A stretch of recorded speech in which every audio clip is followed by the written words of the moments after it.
My name is Marcus Webb.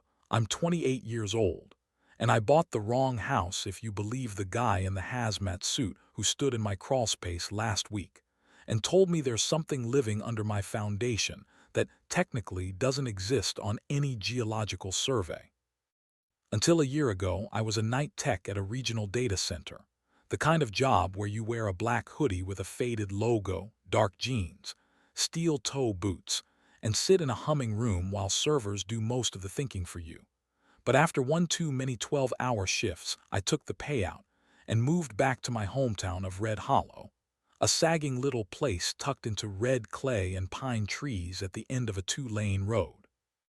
The house I bought is a 1950s single-story ranch on the edge of town, cheap because the previous owner left in a hurry, which I assumed meant divorce or debt, until I found the first note taped under the kitchen sink on the day I moved in. It was written in shaky block letters on yellowed masking tape. "Do not go under the house after dark."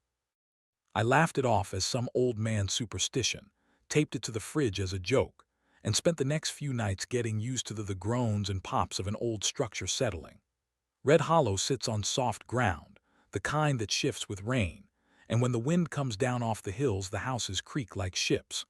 The crawlspace beneath mine is a low concrete perimeter with a dirt floor and a lattice of old pipes and newer cable runs, tall enough for a grown man to shimmy through on elbows and knees. I know because the first big rainstorm of the season hit 3 weeks ago, and the breaker kept tripping every time the sump pump kicked on. So I grabbed a flashlight and went under there at 11 at night, ignoring the itch in the back of my mind that remembered the tape. The air under the house was colder than it should have been, heavy and wet, and my light picked up tiny bones half sunk in the mud and the glitter of old glass. Halfway to the pump I heard it, a sound that didn't belong to the pipes or the wind or the house. A slow, deep exhale from somewhere beyond the far cinderblock wall, like a gigantic pair of lungs pushing air through packed earth. The dirt in front of me trembled just a shiver, and my flashlight flickered and died. For a second I lay there in the cramped dark listening to something breathe under the house, under me, under everything, and I scrambled backwards so fast I scraped my elbows bloody on the joists. I killed power to the pump from inside the house and told myself I'd deal with it in the morning. By daylight the crawlspace looked normal, old mud and concrete and a pump that needed rewiring, and I convinced myself it had been my imagination, some mix of subsidence and sleep deprivation. That worked for 2 nights. On the third night my phone lit up on the coffee table with the sharp three-tone blare of the emergency alert system, the kind of noise that feels like someone stabbing a fork into the back of your skull. I grabbed it expecting tornado warnings or maybe a chemical spill from the plant 2 towns over, but the text on the screen was not weather or hazmat. Origin, DHS black. Priority, localized. Emergency alert. Do not enter subterranean SPACES in Red Hollow after 19:00 hours. Avoid basement CRAWLSPACES, CELLARS sewer access points. Do not respond to any audible stimuli emanating from beneath structures. Project Deep Lattice status, containment degraded. I read it 3 times, then checked the timestamp, 19:04, 4 minutes after the cutoff. The house popped as the temperature dropped outside. Somewhere under my feet something shifted. The floorboards vibrated like a truck was passing, except the road was quiet and the vibration didn't fade, it pulsed, slow, timed like a heartbeat. I remembered the note on the tape, the breath in the dark, the way the earth had trembled. I should have called the number at the bottom of the alert or anyone, but the idea of explaining, "Hey, something is breathing under my house and your secret project is leaking," felt insane even in my own head. Instead, I did the least helpful thing possible. I grabbed my hoodie, boots, and the flashlight I'd left by the door, and I went out into the cold to listen. The sky was low, clouds smothering the stars.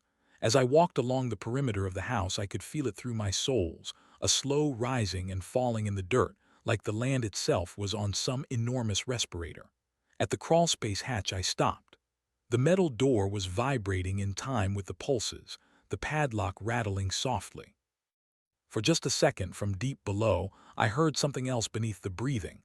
A voice, or the shape of a voice like syllables pressed through 10 feet of soil. It wasn't words I recognized, more like a suggestion of speech, but my name was in it, stretched and dragged. Maacus. The emergency alert's wording punched through my foggy bravado. Do not respond to any audible stimuli emanating from beneath structures. I realized my mouth was already half open to say, "Yeah, I hear you," like an idiot answering a prank call from the dirt. I shut it, backed away from the hatch, and went inside, telling myself I'd avoid the crawl space until the feds fixed whatever they'd broken. For about a week the breathing under the house came and went. Some nights a faint presence, some nights nothing at all, like a neighbor with weird hours. Then the white truck showed up, the one with no plates that parked at the end of my drive just after noon with 3 men inside, 2 in plain clothes, and 1 in a white suit that looked like a cross between a hazmat outfit and a mechanic's coveralls. The guy in the suit was the one who came to the door. He was tall, shaved head, plastic ID badge clipped to his chest with the same lattice logo I'd seen in my old data center job and 3 letters underneath, AEG. "Mr. Webb," he asked, "we need to talk about what's under your house." The guy in the white suit stepped past me before I even finished saying, "Yeah, I'm Marcus," moving with the kind of casual authority that says he's used to being let in, not asking permission. Up close I could see the hazmat wasn't quite that. No respirator, no hood, just reinforced seams, a high collar, panels over the spine and ribs like armor pretending to be fabric. His badge swung when he moved. Carter, Field Operations, AEG Deep Lattice. The 2 plainclothes guys stayed on the porch, hands folded, eyes on the tree line like they expected something out there to stand up and wave. Carter scanned my living room once like he was checking for other people or cameras, then turned back to me. "When did you first hear breathing under the structure?" he asked. No small talk, no explanation, just that. "About 3 weeks ago," I said. "Big rainstorm, breaker kept tripping. I crawled under to check the pump in." I heard how crazy it sounded as I said it. "And," he prompted. "It exhaled," I said. "From the dirt like a lung the size of a bus. My light died, I crawled out. Then I got your emergency alert telling me not to go underground." Something tightened around his eyes. He glanced toward the kitchen. "Crawlspace access is through there," I nodded. "You're with DHS. We're partnering," he said, which wasn't an answer. "You live alone." "Yeah, why?" "Because it saves time," he said. "I only have to convince one person to follow instructions." That was when I noticed the silver case on the coffee table. I hadn't put it there. It was the size of a tackle box, matte metal, no branding, just the lattice symbol etched into the lid. "You bring that in?" I asked. "We staged it before you answered," he said. "Standard procedure once a node flags a structure." "A node?" I asked. "Like whatever deep lattice is." He studied me. "You worked with AEG before," he said. "Data center, node support. You saw the logo, filed it under contractor, moved on. That's what we wanted," I bristled. "If this is a security lecture, you're late." "No," he said. "This is containment. Sit down." I almost told him to get out, but the memory of that deep breath under my feet shut me up. I sat. Carter popped the latches and opened the case. Inside were a tablet, 3 matte black cylinders the size of soda cans, a coil of fiber cable, and something that looked like an industrial stethoscope with a metal disc instead of a bell. He clipped the disc unit to his belt, pressed his thumb to the tablet, and a schematic of red hollow appeared, jittering like the processor was straining. Streets and property lines glowed faint red. My house pulsed brighter than the rest, a knot of concentric circles. "This is Deep Lattice Node 12, he said, tapping the center. "Or what's left of it. 40 years ago someone got very interested in what was under this valley. Sinkholes, weird echoes, missing livestock. Instead of admitting we didn't know, they built a sensor grid on top of it. Grew a town over a monster," I said. "That's one word," he said. "We say anchor. The thing underneath doesn't care about directions like we do. It touches a lot of points at once. Deep Lattice pins it, measures it, keeps it from rolling over in its sleep and taking half the county with it." I swallowed. "And now," he zoomed in. The circles under my house were pulsing faster than the rest. "Now one anchor failed," he said. "Nodes age, seals loosen. Sometimes it finds a soft spot and stretches. Then we get alerts, like the one on your phone, and we watch anyone who crawls under their house after dark." My ears burned. "How do you know I did?" Because the node heard you, he said. Sound goes both ways, it listens. It tagged your voice, your weight, your breathing. That's why we're here. You stepped on its chest and it noticed. Shame, anger, fear twisted together in my gut. So now what? Evacuation, airstrike, you going to dig it up? The two porch guys laughed once in perfect sync. Carter didn't. You don't evacuate from an anchor leak, he said. You patch it. The thing under you isn't fully awake. It's hungry, curious, but mostly turned inward. That gives us a window. He tapped one of the black cylinders. Dampers. We plant them at stress points in your foundation, sink them to the node, bleed off excess resonance until the system settles. In theory. In theory, I repeated. How many times have you done this? He considered. Successfully, he asked. That was not comforting. Let me guess, I said. If this goes wrong, an alert goes out that says if you live on Webb Road you suddenly don't anymore. If this goes wrong, he said, you won't have time to read anything. He stood. I need the crawl space. You stay topside. No hero moves, no listening at the vent. If you hear anything under the floor, you report it. You do not answer it, understand? The emergency alert wording echoed in my head. Do not respond to any audible stimuli. Yeah, I said. Got it. I followed him to the kitchen anyway and watched him kneel by the hatch, clipping the metal disc to the concrete beside it. Closed his eyes and listened. For a second his face emptied like somebody had unplugged him. Then his focus snapped back, sharper. It's closer than the telemetry said, he muttered, pressing right up against the underside of your slab like it's smelling the house. I shivered. You sure you don't want backup? He tilted his head toward the porch. They aren't for what's under there, he said. They're for what happens up here if this gets loud enough to make the neighbors curious. Now go turn something on. TV, music, whatever. Background noise helps the node tell the difference between us and it. Why? I asked. Because it likes silence, he said. Silence means nothing is watching back.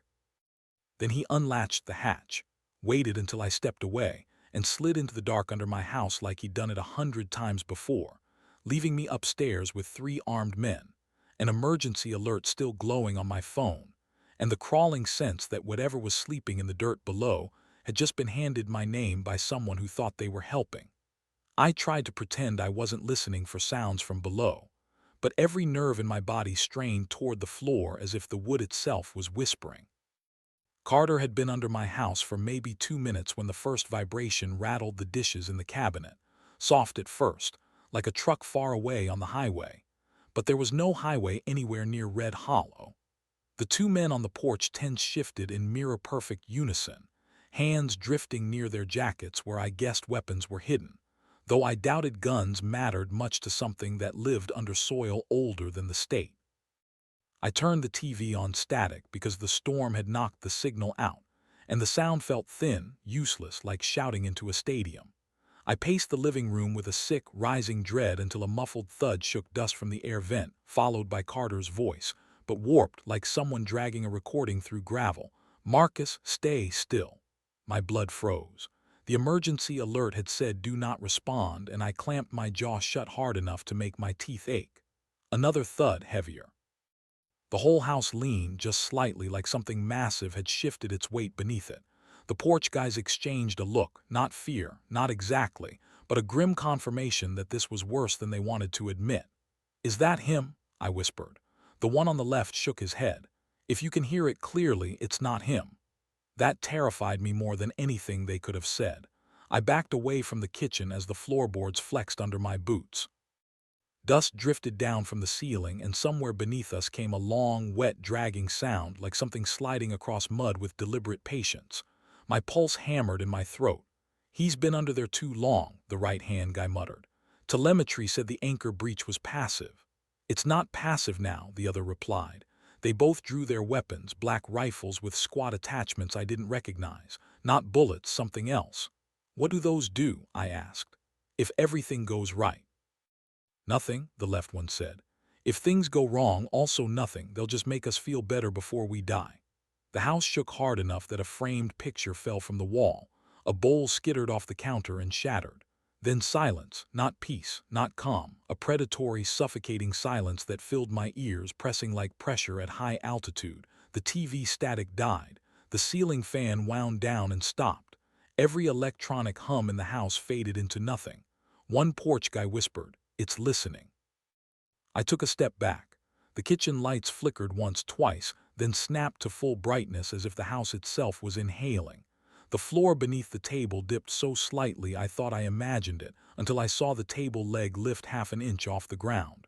Something was rising. The hatch in the kitchen, the crawlspace door, trembled, just barely, like a hand was brushing the underside of it. "You said it was under the slab," I hissed. "Why is it at the hatch?" "Because he went down alone," the right-hand man murmured. "And it like single targets." A soft knock came from the hatch, gentle, polite, once, twice, three times. "No," I whispered, shaking my head. "No, that's not Carter." A voice came through, clear as if he were inches below me.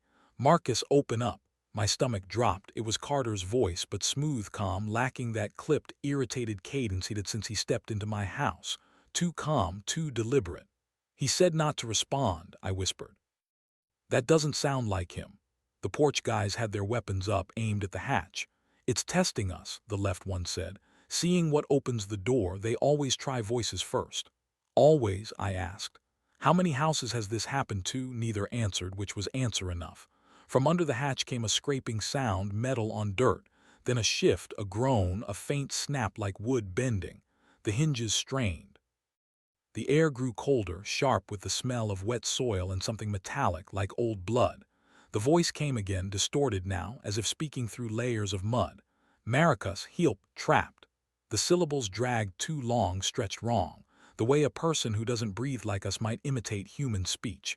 The porch guy nearest the kitchen whispered, "That's not a breach, that's a taste. It's sampling your name." A shudder crawled down my spine like cold fingers. "So where's the real Carter?" "Either alive," he said, "or becoming something's echo." That was when the power surged back.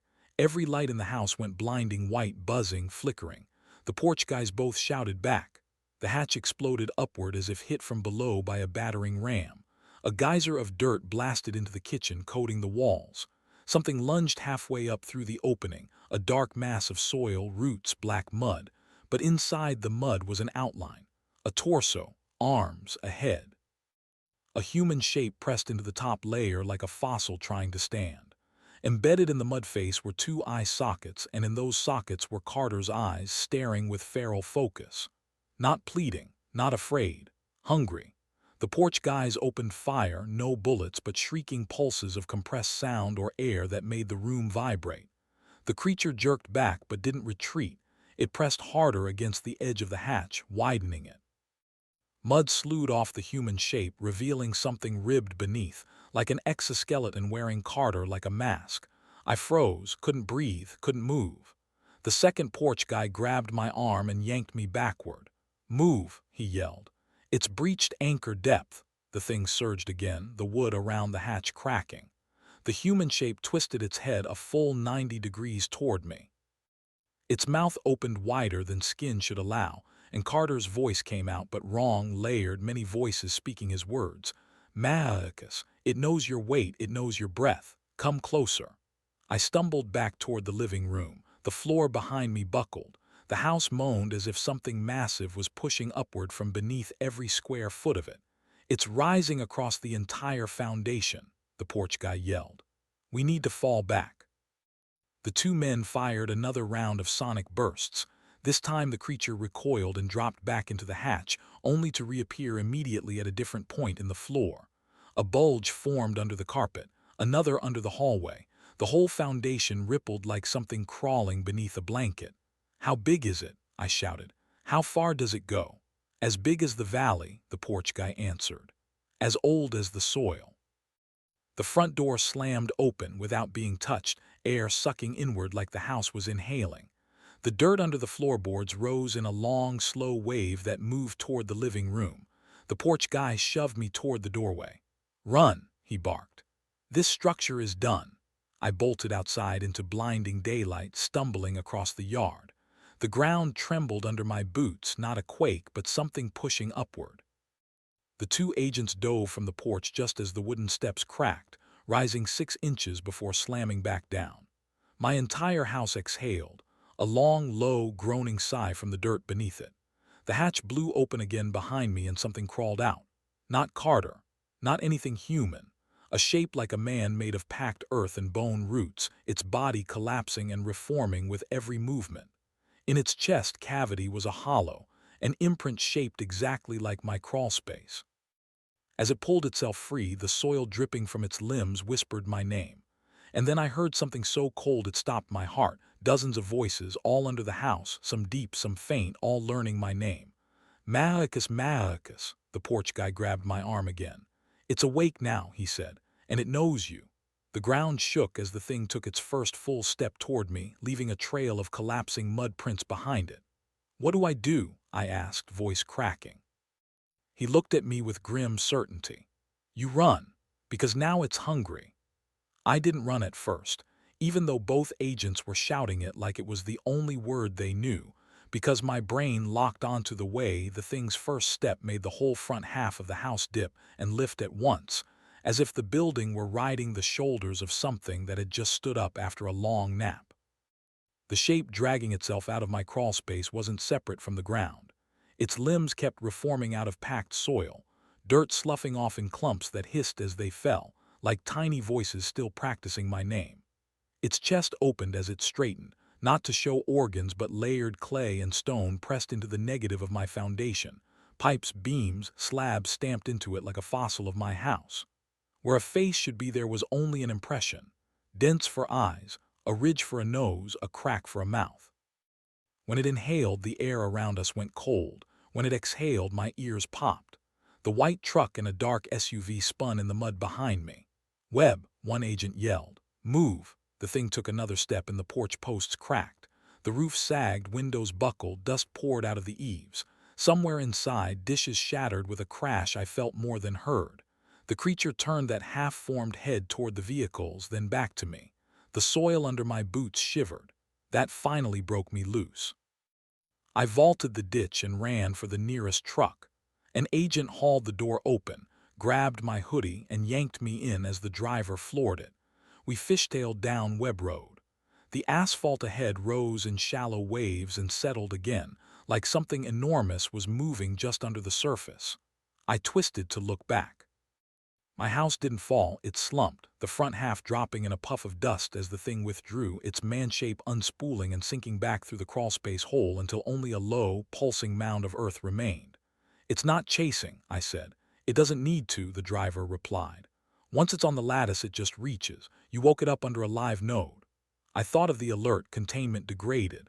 Do not enter subterranean SBACES. Do not respond. You said you patch leaks, I said. That wasn't a patch. The other agent twisted in his seat and shoved one of the matte black cylinders into my hands. It was heavier than it looked, humming faintly. You ever read about sinkhole towns, he said. Deep lattice calls that moving the mouth. My stomach turned. You're going to let it eat Red Hollow, I said. Not if we drag it somewhere we can seal, a voice said from the radio on his vest. Thin, static-frayed, but still Carter. Your neighbor under the house tried to wrap around my gear instead of my lungs, he said. I found a pocket. Listen, Webb, when you crawled under that slab it noticed you. You're patterned on the node now, that makes you an interface. I'm not working for you, I said. You don't have to, he answered. You already worked for it. It has your weight, your breath, your voice. We can use that or pretend we have other tools. The truck topped the low hill at the edge of my street and the valley opened up ahead. Red Hollow sat in the bowl like a model, except now pieces of it moved. The culvert spat muddy water. Every basement and crawlspace in town was another knuckle for whatever was shifting under the clay. The radio hissed. Command wants to let it redistribute and then freeze the pattern, Carter said. Lock the valley as an anchor lid. If we do that, it never goes back to sleep. So what's your idea? I asked. The agent in the passenger seat tapped the cylinder. These dampers bleed resonance, but they can redirect if you sync them to something strong enough, he said. We plant one at the hub, tune it to you, and everything that's reaching for you leans that way. The hub? I asked. The driver nodded toward the ridge where 3 radio masts stabbed the sky. Deep lattice node 12, he said. If we convince it you're under the hub instead of what's left of your house, we might coax it back toward the deepest pocket and slam the seals. If we don't, this valley turns into a sinkhole on a slow boil. And if it decides to drag the node up instead, I asked. Then the hill drops instead of the town, Carter said. Better to lose a tooth than a jaw. How many times have you done this? I said, static stretched. You're the first awake host we've had, he said. Usually by the time a node screams, the structure is already gone. Host lodged in my throat. Out the windshield, more patches of ground were starting to move in sync, rising and falling like the whole valley was learning how to breathe. My phone shrieked in my pocket with another tone. The message was short. Emergency alert. Remain above ground level. Project Deep Lattice last line containment active. A second line appeared in smaller text. If you are MARCUS Web, follow instructions from field operations. You put my name in it, I said. You just told it which pattern to prioritize. It already knew, the passenger said, popping his door as we skidded to a stop at the chain-link gate around the hub. We're just keeping up. We pushed through the gate. The damper in my hands hummed harder the closer we got to the squat concrete bunker. When I glanced back, I could see houses tilting, roofs dipping as soil slumped. The motions were lining up now, blocks of town rising and falling together, like fingers flexing under a sheet. Somewhere down there, beneath a sagging rectangle of siding and shingles that had been my life, something patient had turned its attention uphill. If this works, I said quietly as the agent keyed a code into the reinforced door, what happens to my place? If this works, he said, not looking at me, you'll be alive enough to hate us later. The lock clunked and the door swung inward, exhaling cold air that smelled like concrete and earth. He glanced at the humming cylinder, then at me.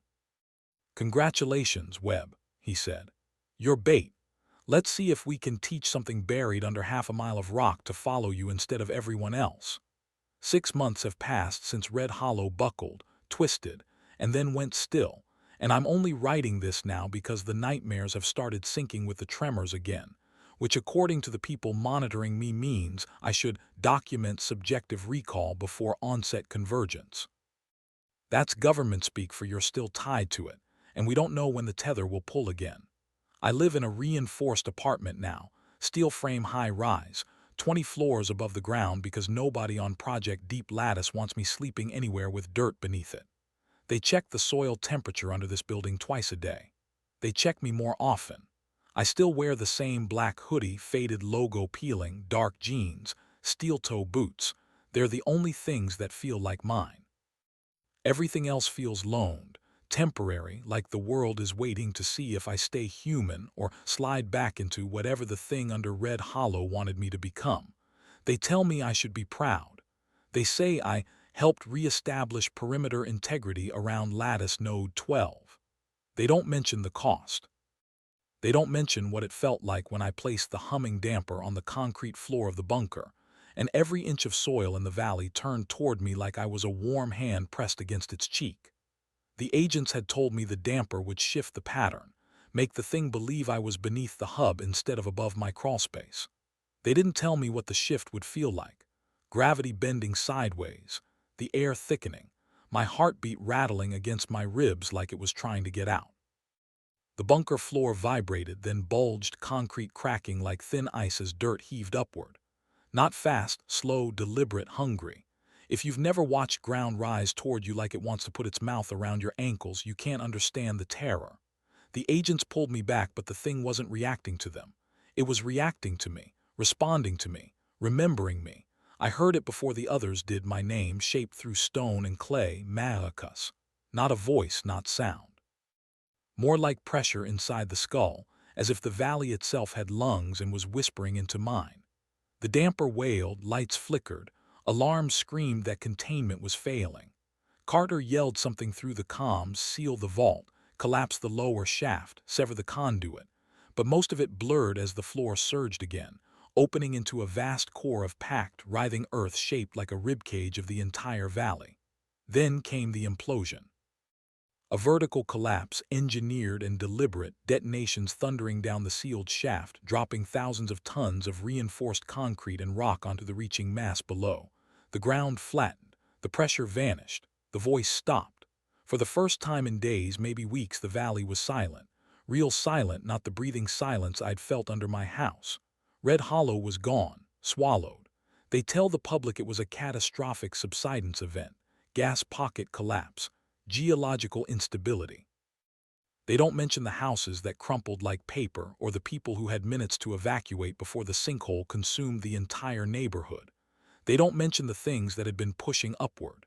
They definitely don't mention that some of those things used my voice in the final minutes, calling from basements that had no air left. I never asked how many casualties there were. I don't want to know. What matters is that the valley stabilized, temporarily. The thing didn't die. They don't die, not in ways humans understand. They retreat. They hibernate. They learn. And it learned me. That's why I'm here in this reinforced box above steel and concrete, monitored, logged, tested weekly. They say the tether between me and the buried entity is attenuated but persistent. They say my dreams still match subterranean resonance pulses. They say the reason I wake up gasping some nights is that something a mile underground inhales at the same time. They've shown me the readings. Every time I dream of soil rising, a low-frequency ripple moves through the bedrock beneath the valley. They don't know if I'm causing it or responding to it. I don't know which option scares me more. I try to live normally. I make coffee. I watch terrible late-night TV. I stare out the window at a city that isn't sinking. But some nights around 3 a.m. the building shivers, not from wind, not from traffic, but from something deeper, something below. And every single time, without fail, my phone vibrates with a message that's never been traced to any system, federal or otherwise. Same text, same format, same warning. Emergency alert, do not approach subterranean SPACES. If you are MARCUS web, remain above ground. I asked Carter once how the alert could reach me if the project supposedly shut down public-facing notifications. He didn't answer. He just said, "It's not for us, it's for you. Something wants you aware." 6 months after the collapse, they finally let me see the satellite thermal scans. I shouldn't have looked. The valley where Red Hollow used to be is a perfect circle of cold earth. Too cold. Dead cold, except for one spot, one glowing vein of warmth, spiraling upward as if something huge and patient is winding its way toward the surface again. When I asked how deep it was, Carter hesitated. Then he said, "Deep enough not to worry tonight. Not deep enough to ignore tomorrow." Last week I found something on the floor by my bed, just a pinch of reddish dirt, clay dust, the same color as the soil from Red Hollow. I haven't been anywhere near that valley. I haven't stepped on bare ground for months. I vacuumed it up, pretended it was nothing. 2 nights later I found more. On the windowsill this time. Last night I woke up to a vibration running through the floor, not the building, not the city, just my room. A slow pulse, like breathing. And this morning when I checked my phone, I didn't get an alert. I got a voicemail, 4 seconds long, just one sound. The same exhale I heard under my house the first night the pump tripped. And at the very end, faint and distorted, shaped through miles of earth, Maracus. It knows where I am. It knows I survived. And it isn't asleep anymore. It's remembering how to crawl upward.